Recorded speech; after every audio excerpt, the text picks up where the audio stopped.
open the glove box. Remove the dampener cord from the glove box.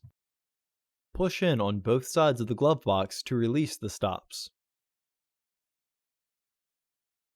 Unclip both sides of the housing cover to remove it.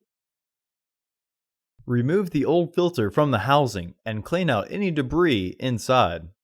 Insert your new filter into the housing, with its airflow indicating arrow pointing down. Reinstall the filter housing door. While pulling the dampener cord down, partially close the glove box to re-engage the stoppers and then reinstall the dampening cord.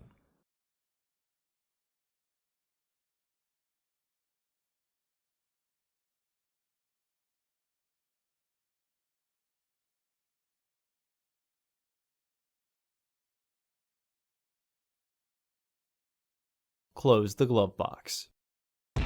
Order your parts today at filterheads.com. Also, please like our video and subscribe to our channel so you won't miss any new content.